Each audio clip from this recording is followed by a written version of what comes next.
Hello, everyone. It's been a long minute since I have recorded because I got freaking summertime sick last week, and what's happening here? And it was absolutely terrible. I mean, it was actually not that terrible, but it was bad enough to where I could not record. And then, of course, work. So, and there's been a couple of nights where I've actually come home and like recorded, but this past week was just not happening. So I feel like it's been almost 2 weeks since I've read. Has it been?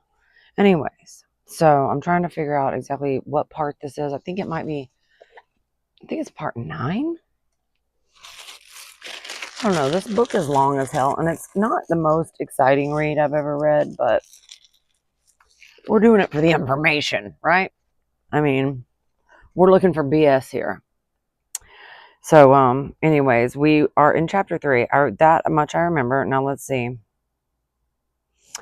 Okay, and we were talking about the decline of the Khazar kingdom, and we were talking about how early Russian culture belittled and Soviet historian rebuked. So, um, Russia, which is what they became, basically, or that part of the world became Russia, because this was like, in the medieval times, I guess. I'm not, when was the medieval times? Anyways, so, uh, it was just talking basically about the Russians and their take on the Khazars. So, we're just going to pick up where I left off at section 5 of chapter 3 of the decline of the empire. Okay, intensive trading and cultural interchanges did not prevent the Rus from gradually eating their way into the Khazar Empire by appropriating their Slavonic subjects and vassals. According to the primary Russian chronicle, by 859, that is, some 25 years after Sarkol was built, the tribute from the Slavonic peoples was, quote, divided between the Khazars and the Varangians from beyond the Baltic Sea, end quote. The Varangians levied tribute on chuds, such a funny word, chuds, Kravitians, etc. I don't know we'll have to Google that later. I.e., the more northerly Slavonic people. Okay, there we go. We got our answer. While the Khazars continued to levy tribute on the Viatici, the Sevian, and most important of all, the Polian, in the central region of Kiev. But not for long. 3 years later, if we can trust the dating, and that's in the Russian chronicle, okay, the key town of Kiev on the Dnieper, previously under Khazar suzerainty, passed into Russian hands, or Rus hands, it says. This was to prove a decisive event in Russian history, though it apparently happened without an armed struggle. According to the chronicle, Novgorod was at the time ruled by the semi-legendary Prince Rurik, or Horiker. I'm not good with Eastern European grammar or phonics or whatever. It's so we'll just leave that now. Who held under his sway all the Viking settlements, the northern Slavonic, and some Finnish people. 2 of Rurik's men, Oskold and Dir, on traveling down the Dnieper, saw a fortified place on a mountain, the site of which they liked, and were told that this was the town of Kiev, and that it, quote, paid tribute to the Khazars, end quote. The 2 settled in the town with their families, quote, gathered many Northmen to them, and ruled over the neighboring Slavs, even as Rurik ruled Novgorod. Some 20 years later, Rurik's son Oleg, or Helgi, came down and put Oskold and Dur to death, and annexed Kiev to his sway, end quote. Kiev soon, or Kiev, however you want to say it. I think it's Kiev. I think that's how they say it. I don't think they say Kiev. Maybe they do. I'm not a Russian or a what's the other place they're really screwing with right now? It's late. I can't think. Anyways. Okay. So Kiev is soon outshone Novgorod in importance. It became the capital of the Varangians and the, quote, mother of Russian towns, while the principality which took its name became the cradle of the first Russian state. Joseph's letter, written about a century after the Rus occupation of Kiev, no longer mentions it in the list of Khazar possessions, but influential Khazar Jayish communities survived both in the town and province of Kiev, and after the final destruction of their country, they were reinforced by larger numbers of Khazar immigrants. The Russian chronicle keeps referring to heroes coming from Zemlya Zidovskaya, quote, the country of the Jays, end quote, and the, quote, gate of the Khazars, and Kiev kept the memory of its erstwhile rulers alive till modern times.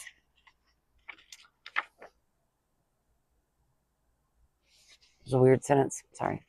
Okay, section 6 of chapter 3, The Decline.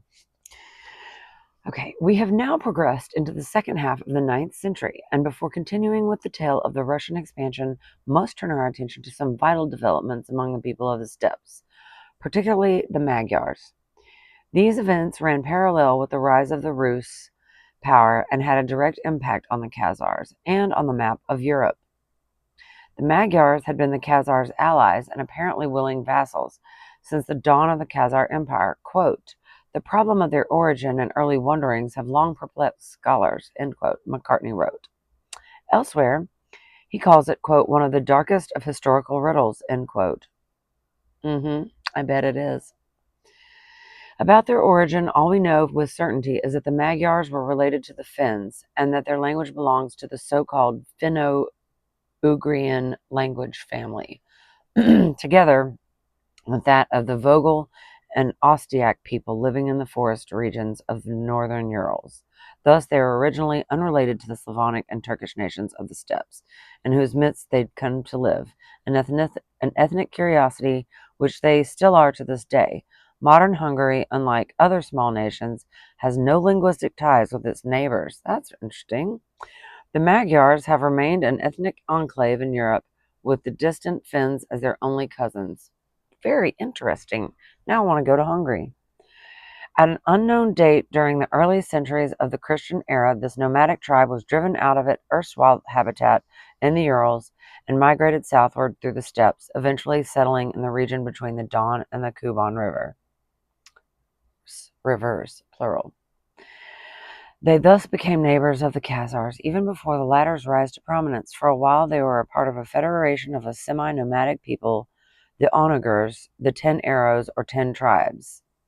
It is believed that the name Hungarian is a Slavonic version of that word. I bet it is. While Magyar is the name by which they have called themselves from time immemorial. So, here we have BS being made up, like, right in front of our face right here. The 10 tribes, like, get the frick out. Okay. Sorry. Okay. From about the middle of the 7th to the end of the 9th centuries, they were, as already said, subjects of the Khazar Empire. It is a remarkable fact that during this whole period, while other tribes were engaged in a murderous game of musical chairs, we have no record of a single armed conflict between Khazars and Magyars, whereas each of the two was involved at one time or another in wars with their immediate or distant neighbors: Volga Bulgars, Danube Bulgars, Guz, Pechenegs, and so on, in addition to the Arabs and the Rus. Paraphrasing the Russian chronicle and Arab sources, Toynbee writes that throughout this period, the Magyars, quote, took tribute, end quote, on behalf of the Khazars from the Slav and Finn people in the Black Earth Zone to the north of the Magyars' own domain of the steppe, and in the Forest Zone to the north of that. The evidence for the use of the name Magyar by this date is its survival in a number of place names in this region of northerly Russia. These place names presumably mark the sites of former Magyar garrisons and outposts. Thus, the Magyars dominated their Slavonic neighbors, and Toynbee concluded that in levying tribute, quote, the Khazars were using the Magyars as their agents, though no doubt the Magyars made this agency profitable for themselves as well, end quote. The arrival of the Rus radically changed this profitable state of affairs. At about the time when Sarkel was built, there was a conspicuous movement of the Magyars across the Don to its west bank. From about 830 onward, the bulk of the nation was resettled in the region between the Don and the Dnieper, later to be named Lebedia. The reason for this move has been much debated among historians. Toynbee's explanation is both the most recent and the most plausible.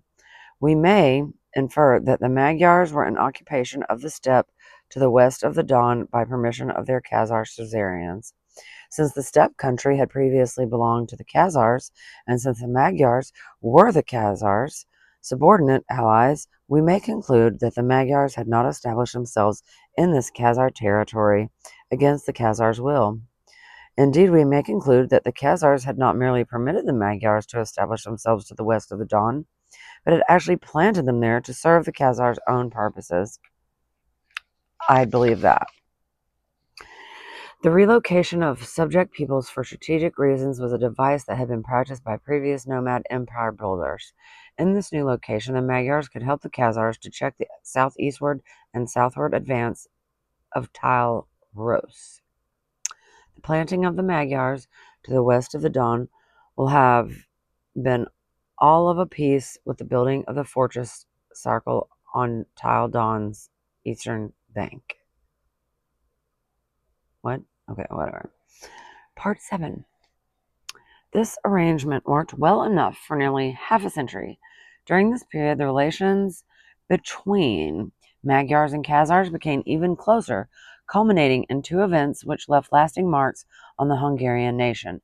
First, the Khazars gave them a king who founded the first Magyar dynasty, and second, several Khazar tribes joined the Magyars and profoundly transformed their ethnic character. We know. The first episode is described by Constantine in De Administrando, circa 950, and is confirmed by the fact that the names he mentions appear independently in the first Hungarian chronicle, the 11th century. Constantine tells us that before the Khazars intervened in the internal affairs of the Magyar tribes, these had no paramount king, only tribal chieftains. The most prominent of these was called the Lebedias, after whom Lebedia was later named. And the Magyars consisted of 7 hordes, but at that time they had no ruler, either native or foreign. But there were certain chieftains among them, of which the principal chieftain was the aforementioned Lebedius, and the Kagan, the ruler of Khazaria, on account of the Magyars' valor and military assistance, gave their first chieftain the man called Lebedius, a noble Khazar lady as a wife, that he might beget children of her. But Lebedius, by some chance, had no family by that Khazar woman. Probably because he knew. I'm joking. Not really. Another dynastic alliance which had misfired, but the Kagan was determined to strengthen the ties which bound Lebedius and his tribes to the Khazar kingdom. After a little time had passed, the Kagan, the ruler of Khazaria, told the Magyars to send to him their first chieftain. So Lebedius, coming before the Kagan of Khazaria, asked him for the reason why he had sent for him. And the Kagan said to him, "We have sent for you for this reason, that since you are well born and wise and brave, and the first of the Magyars, we may promote you to be the ruler of your race, and that you may be subject to our laws and orders." I wonder what kind of laws and orders those are. But Lebedius appears to have been a proud man. He declined, with appropriate expressions of gratitude, the offer to become a puppet king, and proposed instead that the honor should be bestowed on a fellow chieftain called Almas, or on Almas' son Arpad. So the Kagan, pleased at this speech, sent Lebedius with a suitable escort back to his people, and they chose Arpad to be their king. The ceremony of Arpad's installation took place after the custom and usage of the Khazars, raising him on their shields. But before this, Arpad the Magyars never had any other ruler, wherefore the ruler of Hungary is drawn from this race up to this day. End quote. This day in which Constantine wrote was circa 950. That is a century after the event. I was going to say, like, I feel like Constantine, I mean, I'm kind of, I'm curious about that, because didn't Constantine, was he not the Council of Nicaea guy that, like, put the Bible together? Did it literally take them 1,000 years? See, now I've got to, like, Google some of this stuff, because I'm reading all these different history books, and I'm getting, like, all these little different, I'm sorry, this is bothering me. This tripod is, like, right in front of my face. Anyways, yeah, just, like, little weird historical facts or whatnot. Like, it's, I find it curious. That's all. So anyways, this day in which Constantine wrote was circa 950. That is a century after the event. Okay, yeah. Not okay, so that's not 1,000 years. That's only a century. But still, that's almost 1,000 years after the destruction of the temple in 70 AD. That's what I'm getting at. I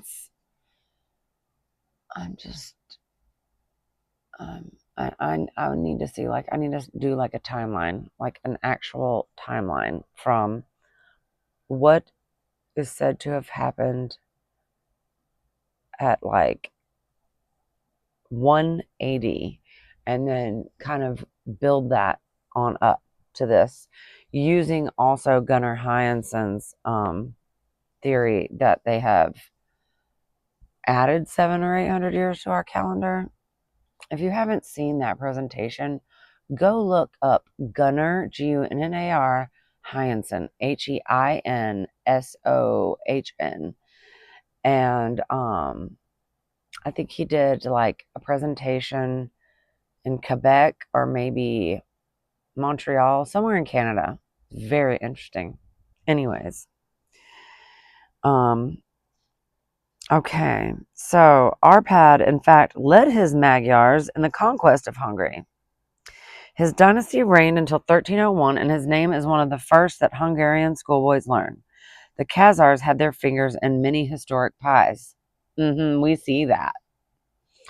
I feel like they've almost created all of the history that we now think that we know. They have literally, like, made up documents, probably maps. Who the fuck knows? Like, this is my point.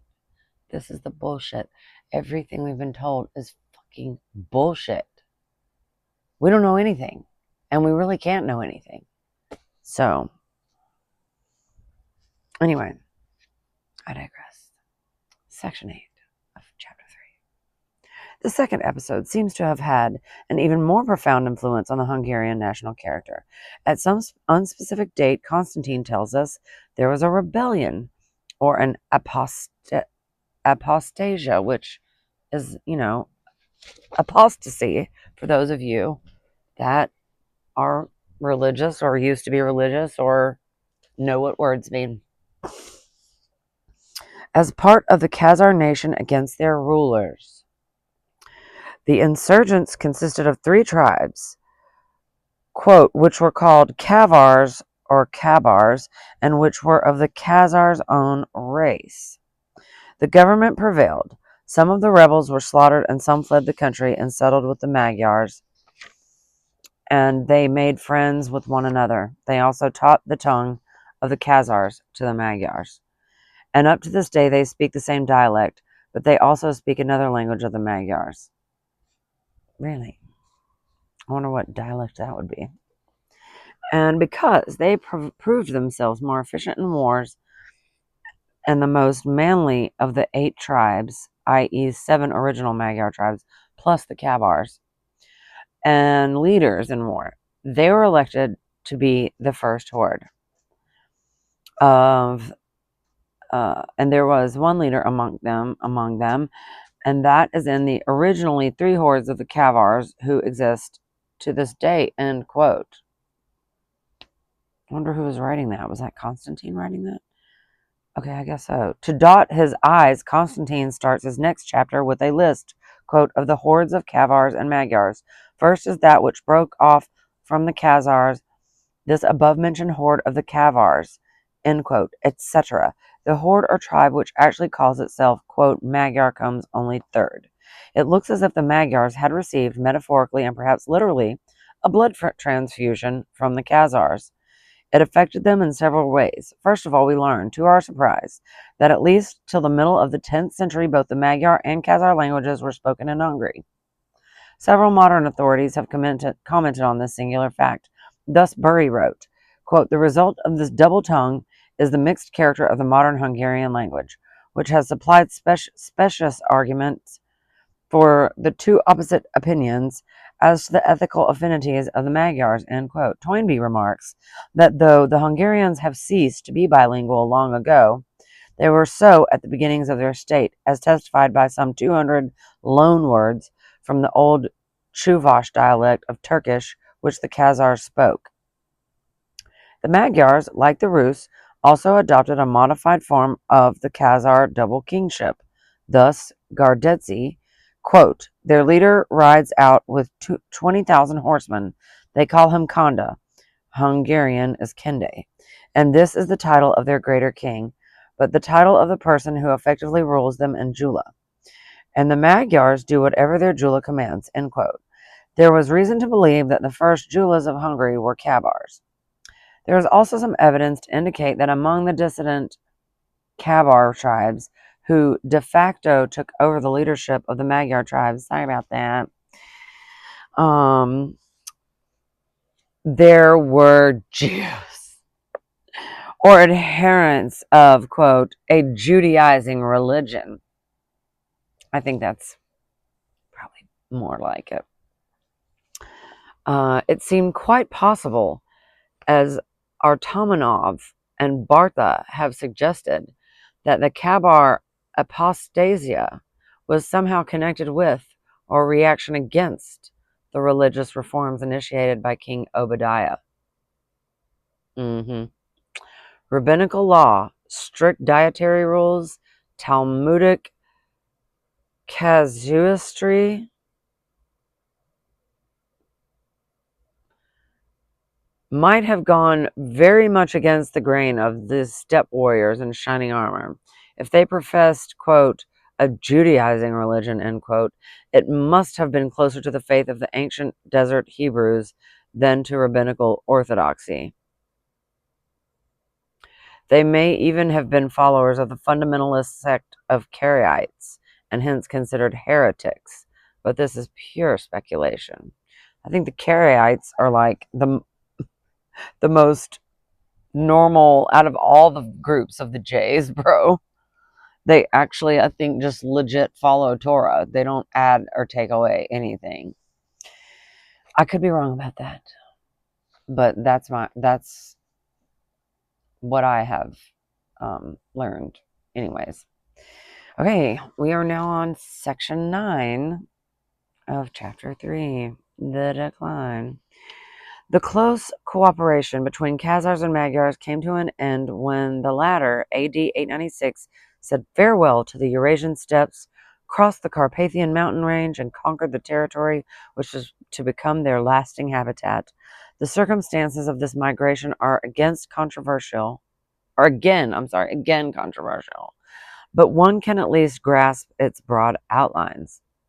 During the closing decades of the 9th century, yet another uncouth player, love that word, uncouth player joined the nomad game of musical chairs, the Pasanags, or Pasanacs, or Hungarian Beszonyok. It's so weird how different dialects say words differently. I mean, like, they turn things into completely different words.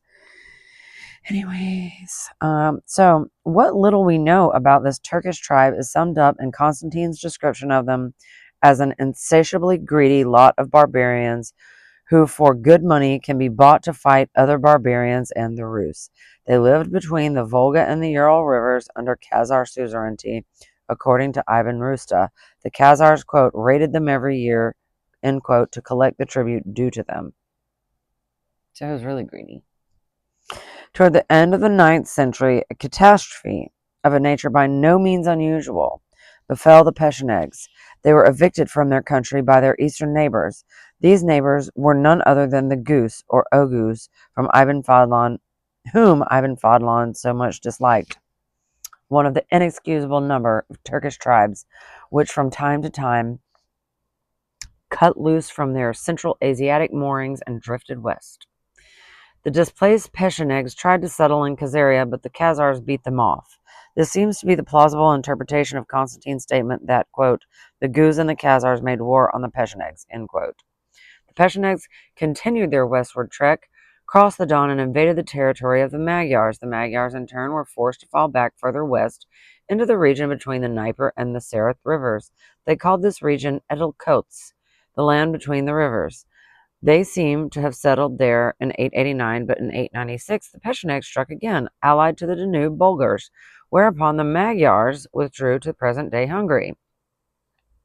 In this rough outline is the story of the Magyars' exit from the eastern steppes and the end of the Magyar-Khazar connection. The details are contested.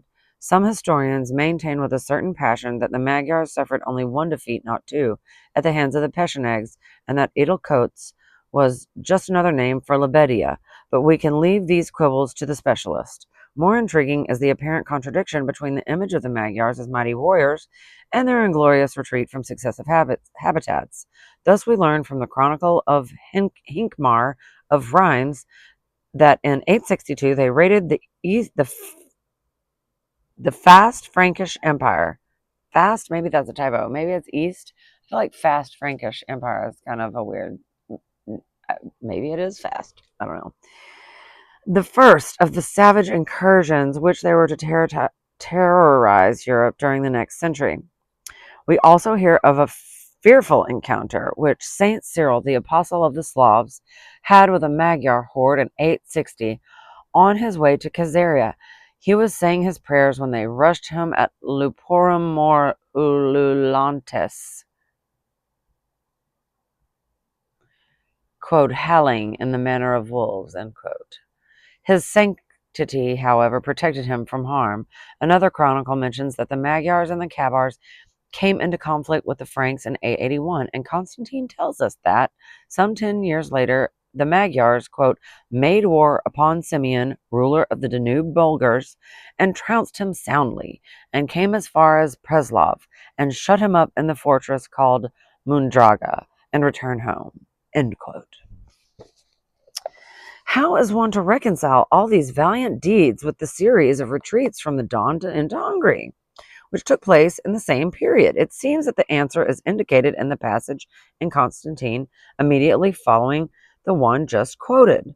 But after Simeon the Bulgar again made peace with the emperor of the Greeks and got security, he sent to the Patzinaks and made an agreement with them to make war on and annihilate the Magyars. And when the Magyars went away on a campaign, the Patzinaks with Simeon came against the Magyars and completely annihilated their families and chased away miserably the Magyars left to guard their land. But the Magyars, returning and finding their country thus desolate and ruined, moved into the country occupied by them today, i.e. Hungary. Sounds a little reminiscent of what a certain group of God's chosen people have currently been doing in the past, 100 years or so, to a group of people in Schmalestein. Anyways, okay. Thus, the bulk of the army was, quote, away on a campaign when their land and families were attacked, and to judge by the chronicles mentioned above, they were away, raiding distant countries quite frequently, leaving their homes with little protection. They could afford to indulge in this risky habit as long as they had only their Khazar overlords and the peaceful Slavonic tribes as their immediate neighbors. But with the advent of the land-hungry Pechenegs, the situation changed. The disaster described by Constantine may have been only the last of a series of similar incidents, but it may have decided them to seek a new and safer home beyond the mountains in a country which they already knew from at least 2 previous forays. There is another consideration which speaks in favor of this hypothesis. The Magyars seem to have acquired the raiding habit only in the second half of the 9th century, about the time when they received that critical blood transfusion from the Khazars. It may have proved a mixed blessing. The Khazars, who were, quote, more efficient in war and more manly, end quote, became, as we saw, the leading tribe, and infused their hosts with the spirit of adventure, which was soon to turn them into the scourge of Europe, as the Huns had earlier been. They also taught the Magyars those very peculiar and characteristic tactics employed since time immemorial by every Turkish nation, Huns, Avars, Turks, Pechenegs, Cumans, and by no other light cavalry, using the old devices of simulated flight, of shooting while fleeing, of sudden charges with fearful wolf-like howling. End quote. These methods proved murderously effective during the 9th and 10th centuries when Hungarian raiders invaded Germany, the Balkans, Italy, and even France. But they did not cut much ice against the Pechenegs, who used the same tactics and could howl just as spine-chillingly. So weird. Like howling? That's supposed to be scary? I mean, it's barbaric, but I mean, I don't know what a howl is supposed to do unless they're like werewolves or something. You never know. Anyway, I'm a little bit loopy right now, to be honest, guys. I've worked a long week. It's like the last of the 3rd closing shift, and I'm very tired. But we press on. We press on regardless. Anyways. Thus, indirectly, by the devious logic of history, the Khazars were instrumental in the establishment of the Hungarian state, whereas Khazars themselves vanished into the mist. Macartney, pursuing a similar line of thought, went even further in emphasizing the decisive role played by the Khabar transfusion. The bulk of the Magyar nation, the true Finno-Ugrians, comparatively, although not very, pacific and sedentary agriculturists. Okay, Pacific, I guess, meaning pacifistic. I don't know. Pacific and sedentary agriculturalists made their home in the undulating country west of the Danube. The plain of the Alfid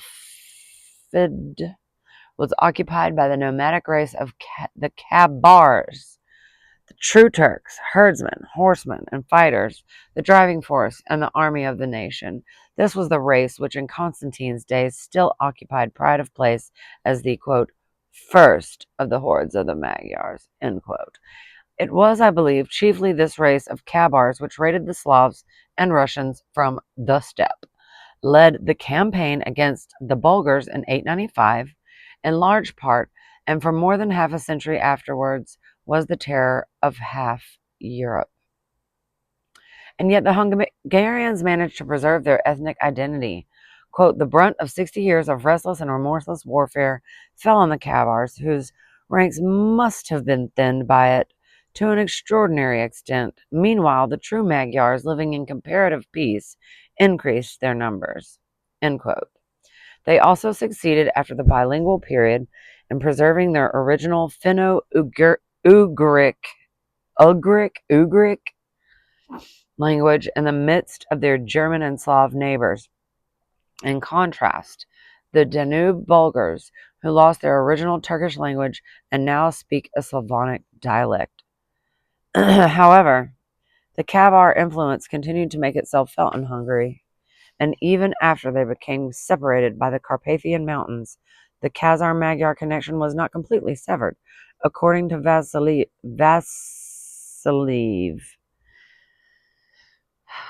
these names. Okay. In the 10th century, the Hungarian Duke Taxony invited an unknown number of Khazars to settle in his domains. It is not unlikely that these immigrants contained a fair proportion of Khazarian Jews. We also may assume that both the Kabars and the later immigrants brought with them some of their famed craftsmen who taught the Hungarians their arts. In the process of taking possession of their new and permanent home, the Magyars had to evict its former occupants, the Moravians and Danube Bulgars, who moved into the regions where they still live. Their other Slavonic neighbors, too, the Serbs and Croats, which is the root word for Croatia, I reckon, were already more or less in situ.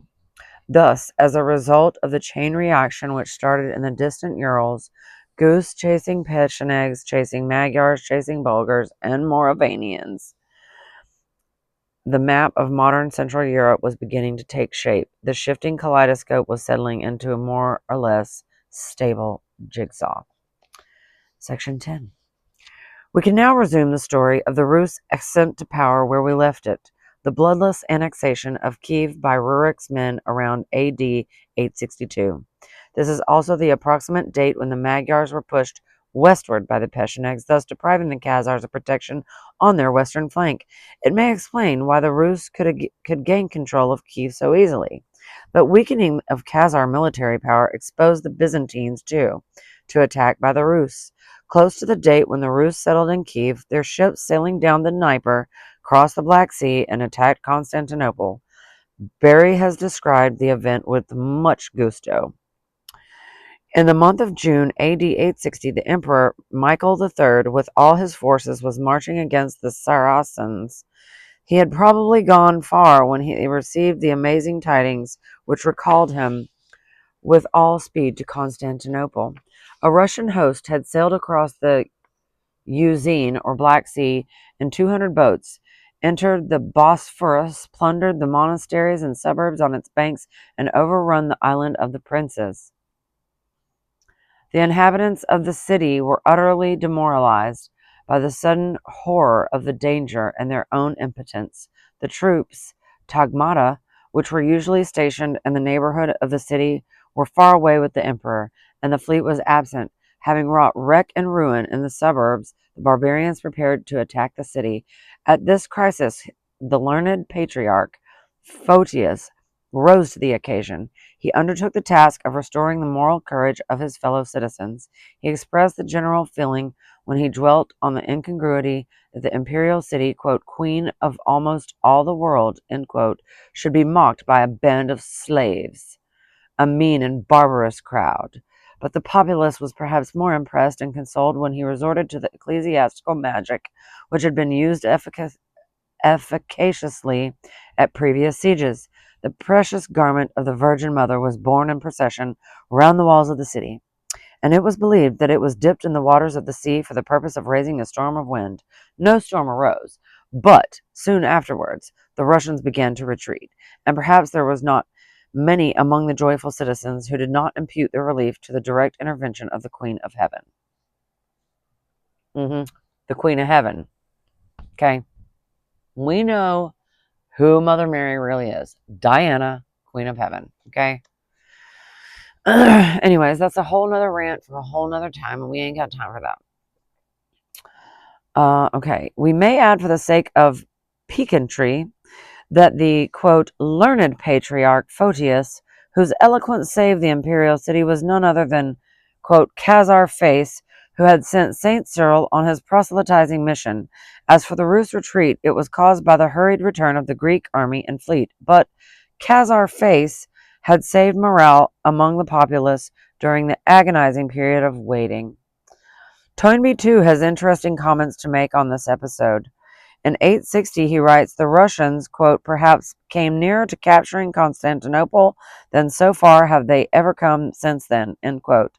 And he also shares the view expressed by several Russian historians that the attack by the Eastern Northmen's Dnieper flotilla across the Black Sea was coordinated with the simultaneous attack of a Western Viking fleet approaching Constantinople across the Mediterranean and the Dardanelles. Vasiliev and Paskovich and Vernadsky are inclined to believe that the two naval expeditions that thus converged on the Sea of Marmara were not only simultaneous but were concerted, and they even make a guess at the identity of the mastermind that, in their view, worked out the strategic plan on the grand scale. They suggested that Rurik of Novgorod was the same person as Rurik of Jutland. This makes one appreciate the stature of the adversary with whom the Khazars had to contend. Nor was Byzantine diplomacy slow in appreciating it, and to play the double game which the situation seemed to demand, alternating between war when it could not be avoided and appeasement in the pious hope that the Russians would eventually be converted to Christianity and brought into the flock of the Eastern Patriarchate. As for the Khazars, they were an important asset for the time being and would be sold out on the first decent or indecent opportunity that offered itself. Okay, let's see. Yeah, this next section's a little long, so but we are so close to the fall of the Khazar Empire. This is very interesting. And then the Exodus and where from, race and myth. Yeah. I feel like we're going to get down to some exposing of much BS here in this reading of this. It's just a little slow going because, I can only read so fast, and I'm only trying to do like 45-minute chops at a time because anything else and my phone's not going to hold that much, and I've yet to buy a camera. Anyways, I hope everyone is doing well. I love you guys. Thank you. If you have subbed, thank you so much. And if you're still watching, thank you so much. I know I have been very flaky about posting lately, but I'm going to get on my game this upcoming week. And I may even sit here and read another section, but I have to upload this first and then delete this video. It's such a process. Anyways, I hope everyone is having a wonderful July. I hope it's not too hot where you are, and if it is, I hope you have AC. Anyways, the BS detector is got snoring people over here, so I'm gonna just stop now. Deuces.